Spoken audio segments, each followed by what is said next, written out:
Very much for your nice introduction, Dr. Lee.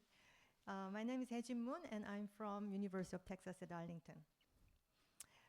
Briefly introduce where I came from, and here we go. So we are located in the North Texas, and in the Dallas-Fort Worth Metroplex. We are the second largest of the University of Texas system. Among 9 campuses, we are the second largest, and this is a number of students, number of faculty. And then we are very active in our research. So if you have a chance to visit Texas, especially North Texas area, please visit us. We have a very beautiful campus as well. I'm going to skip this slide to save the time. So briefly introduce the several research projects that my research group have done and also currently working on. So mostly Leibniz project. And then we also take a look at fundamental phenomena in science in the heat and mass transfer, and then the interfacial science, which is involved with the Leibniz project. And we also do some kind of the modeling work as well. So today I'm gonna more focus on the Leibniz, the activities that we have done. So this is today's talk. So I'm gonna introduce what's the electrowetting-on-dielectric microfluidics. For those who are not familiar with particularly this kind of the microfluidics. And then I'm gonna talk about why we need a seamless system integration. And then this is the main part that I'm going to introduce the several unit functions that we developed toward seamless system integration. So first, what's the electrowetting-on-dielectric? First of all, I have to emphasize that surface tension is one of the most important source of the force to create the motion of the fluid in the small scale. So as you can see here, we have a small piece of the paper as like boat, micro boat, and by just putting the little bit of the soap at the surface of the water, now you can see that that's enough. The surface tension modulation by the soap film is enough to move the propulsed the micro boat. So this means that the surface tension modulation is an efficient way to create the motion of the small object. And however, using the soap chemical method, we cannot really repeat this motion. Once the surface is contaminated with soap, then surface tension is going to stay low. So if you want to continuously move the object, this kind of the surface tension modulation have to be repeated motion. So we have to think about what other methods are available. And here I introduced the electric method of the surface tension modulation. So electrowetting-on-dielectric, or so-called EWAD, is happening in this kind of the setup. So we have an electrode, and then we have an electrolyte as a liquid. Now we insert a hydrophobic dielectric layer. Then because of the hydrophobicity of the surface, we have a droplet beading like spherical droplet. And then when we apply the voltage between the electrolyte and electrode, that induced the charge separation within the dielectric layer, as you can see in this diagram. And this charge accumulation at the interface between the solid and liquid will modulate the energy, surface energy, or so-called surface tension at this interface. So because of the surface tension change, now phenomenologically we see that this droplet is going to be spread on the surface. And this charge separation can be reversibly go back by removing the voltage. Then we can repeat it between the wetting and the non-wetting status of the droplet. So that's the phenomena of the electrowetting-on-dielectric. And using this phenomena, now we can create the microfluidic motion. So basically, when we modulate the one side of the liquid interface, then that will momentarily create the curvature change because of the wetting of the fluid. And the curvature change now create the pressure imbalance inside of the fluid. So eventually fluid will move to the wetting side. So idea is when we have the series of the electrode, and then we turn on and off sequential manner of the electrode, then we can make the droplet is following the electric signal. That's the basics of the EWA digital microfluidics. Device structure is pretty simple. So we just need to make a pattern of the electrode, and then coat with a dielectric layer, and then also hydrophobic surface coating is necessary. And the top plate is just the one electrode, and then hydrophobic coating. And then we just join the two surfaces, top and bottom, and then place the liquid in between these two plates. That's it. That's the device. So device itself is pretty simple. So using this methodology, we can do basic microfluidic functions, as you can see here. So we can create the droplet, and then we can transport the droplet as we plan, and then we can merge them and then split them by using the same kind of the operation, just turn on and off the electrode. So here, okay, so as you can see, turn on the electrode here, we generate the droplet, and you can see, generate the droplet, and then merge them, mix them, and split them, and then merge them again. So that's what we show here. So as you can see, by doing several operations, we can create the very different composition of the chemicals in each of the droplets. So using this phenomena, we can do a lot of lab-on-a-chip applications. So I just named the several, but we have a lot more possible applications out there. So then, now I'm going to talk about the importance of the seamless system integration, especially with an example of the drug discovery platform. So I copied this figure from the drug discovery blog, and then basically this shows that how complicated find out the one effective drug. And among these steps, compound screening, as you can see, we need to create, synthesize, and then screen over 10,000 compounds. And then also we need to do the in vitro studies to find out the effective drugs.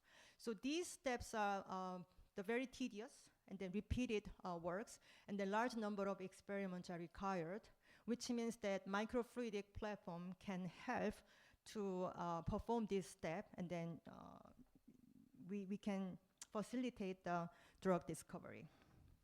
So in order to build such a device, I thought about what kind of the functionality that drug discovery platform must have. First of all, we have to have a function of the high throughput compound synthesis, and then second, purification of the compound, and then now we need to do the compound screening or in vitro drug test has to be done on such a platform. So now we want to integrate these functions into one single platform. The thing is, each individual functions may be already realized by different type of the microfluidics.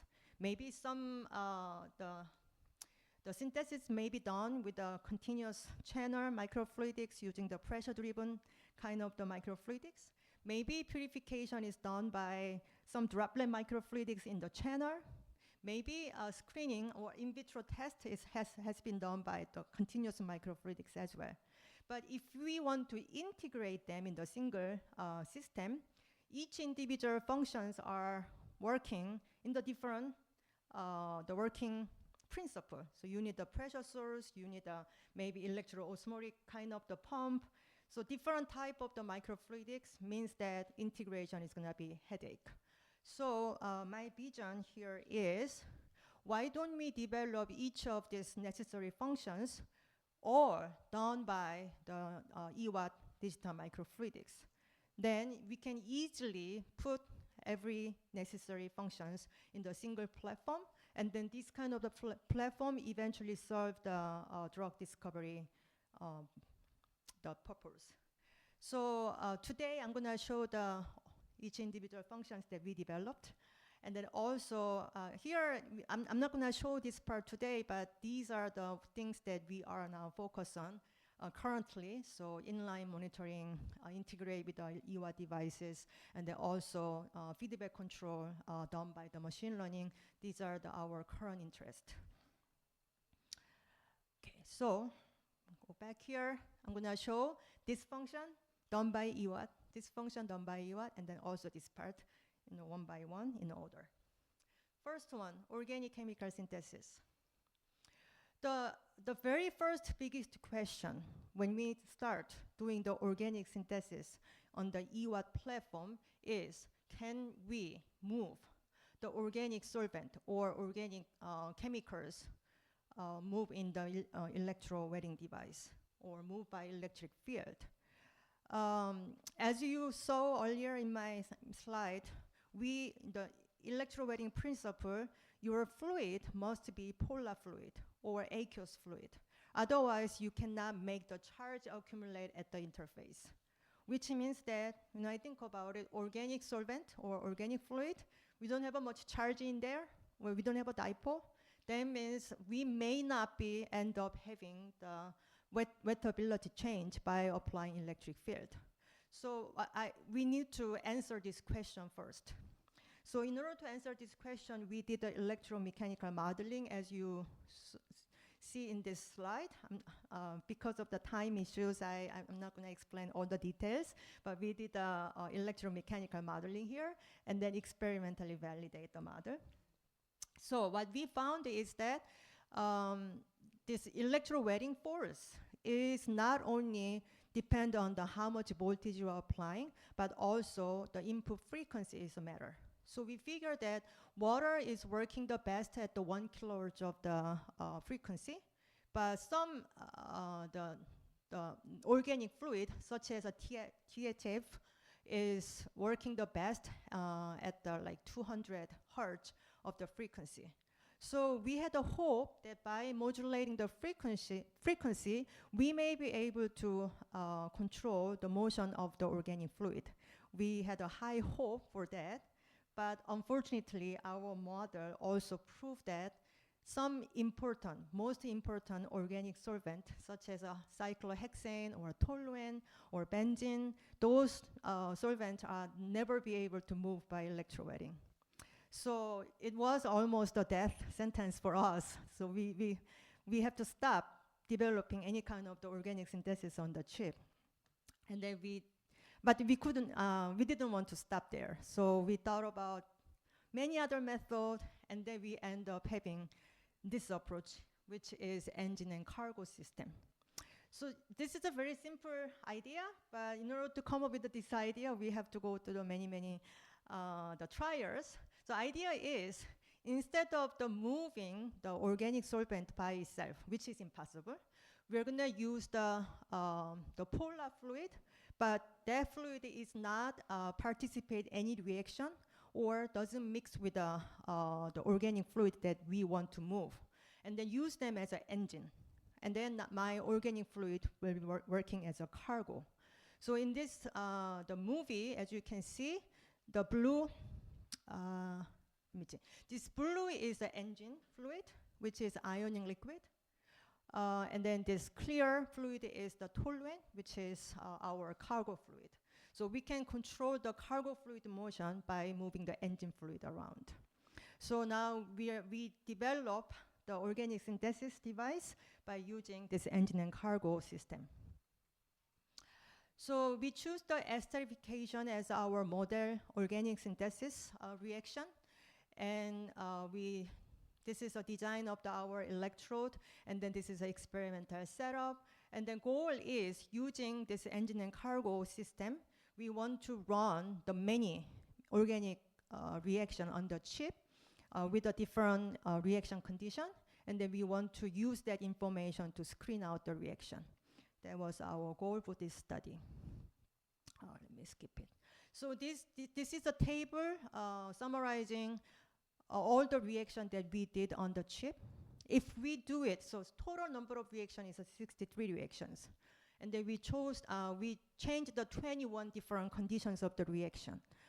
If you do it in the typical organic chemistry laboratory, you have to run the 63 experiment, which probably takes about a month, because in the one day, the diligent student may be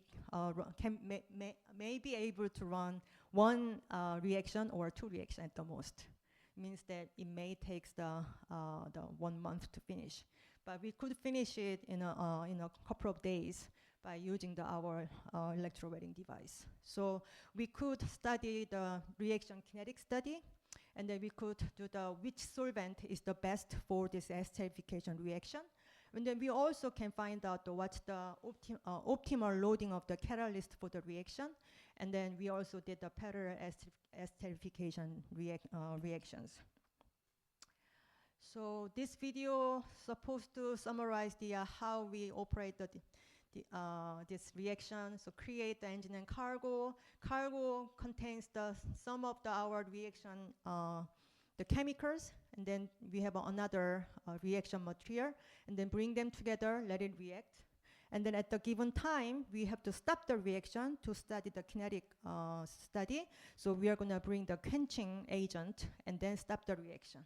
And then when we finish the reaction, we take it and then do the GCMS to find out how much yield we got. So rest of the slide is showing the reaction result that we see some different kinetics. Of course, small scale reaction is much faster compared to the laboratory scale of the reaction. And we studied the different solvent and then figure out that which one is it? Okay, dioxane is the best solvent for this particular reaction. And next one is, okay, how much percentage of the catalyst is the best, the load for the catalyst? We figured out that 1 molar percent is the best load, and so on. So this is a result of the parallel esterification reaction. So here the take-home message is electrowetting device is even capable of doing the organic synthesis, which is a good news for the drug discovery. Okay, so next function we need for the drug screening is the molecular separation. Because once you do the organic synthesis, your sample contains the many product and then byproduct, side product. So, but then you need to have the pure drug compound only. So we need a molecular separation and purification. So can we do this on the chip? So in order to do this, we use the concept of the liquid-liquid extraction. So I'm gonna focus on that principle. So liquid-liquid extraction or solvent extraction is by basically using the two immiscible fluid, and our sample have a different affinity to the aqueous phase, organic phase. So once you mix these two phases together and then let it just settle down because of their density, you eventually see this mixture is going to be settled down to the organic phase and aqueous phase again. But because this sample is now separate, the red one goes to organic phase, and then blue one goes to aqueous phase. So as far as you can separate these two phases, you are separating blue molecule and then red molecule. So that's the liquid-liquid extraction. And it's been widely used in the many different the sample preparation. Here, example shows that how RNA, DNA, and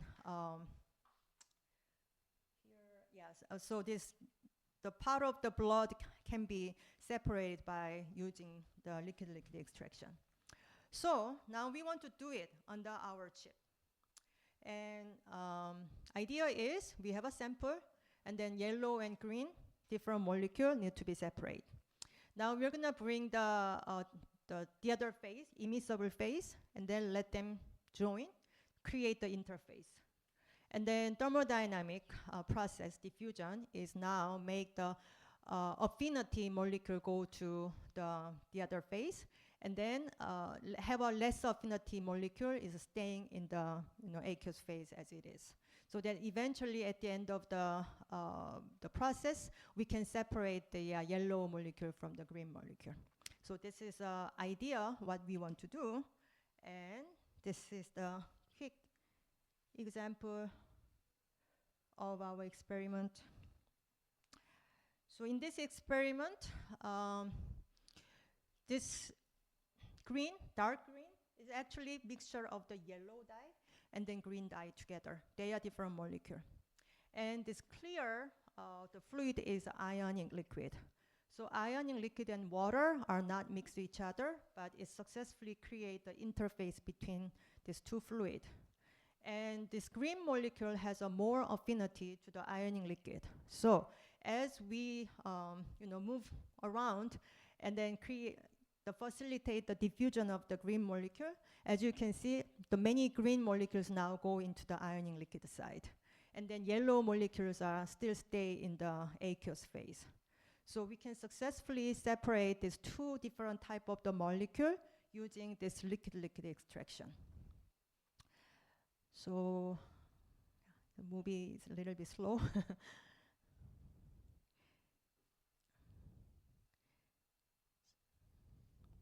me just fast forward.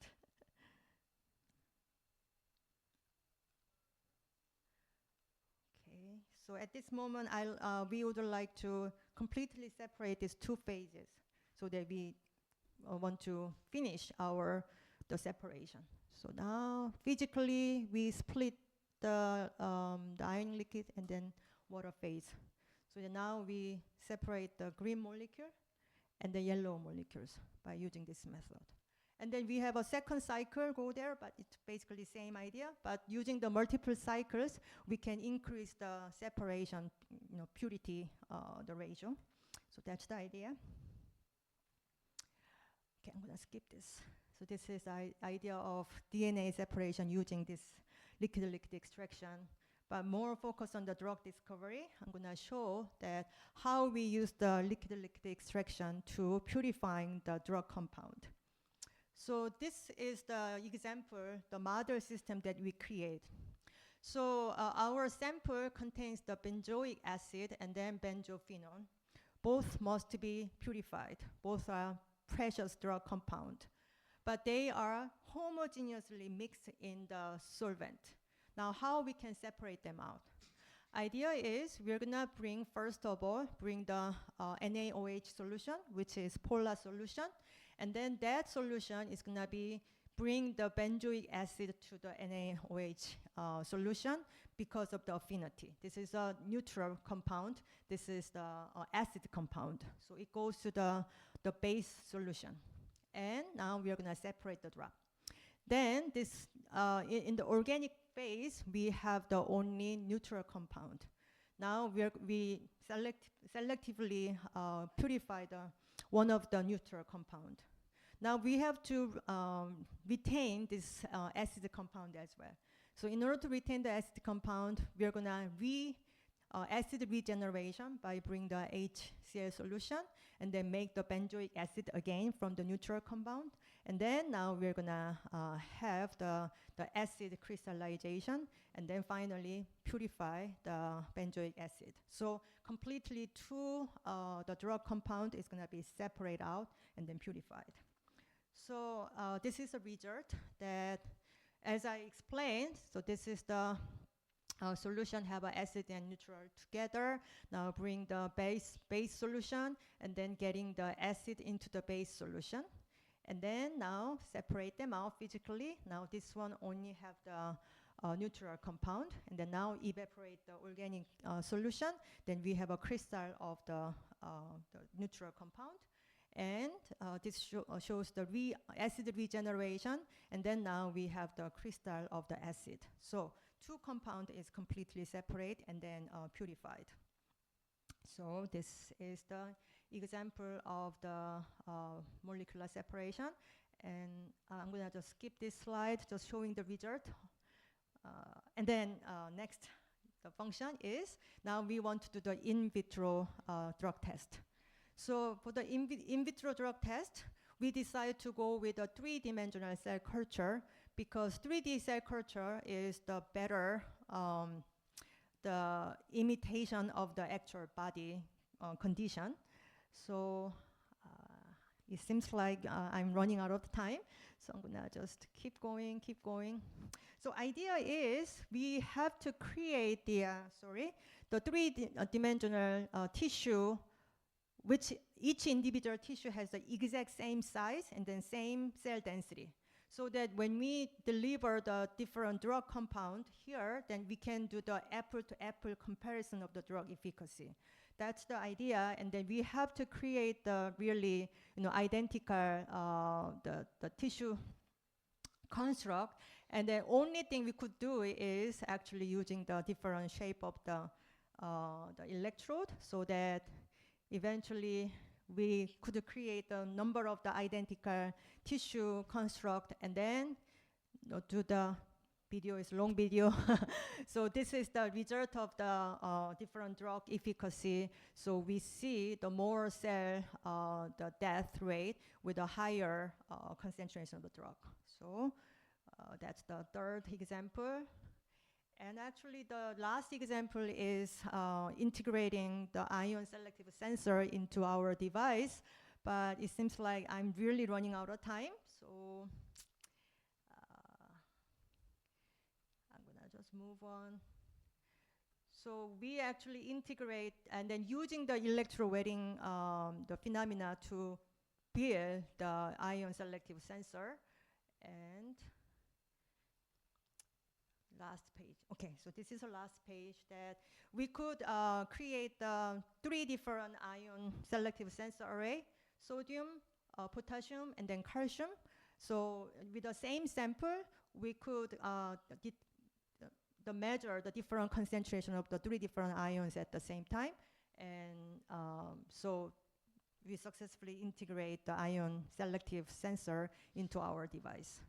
So the conclusion is that since we developed each individual necessary functions only using the electrowetting principle, that means now we can easily integrate without any kind of the barrier between the function and function, so that we can create the total drug discovery platform only using the EWAT.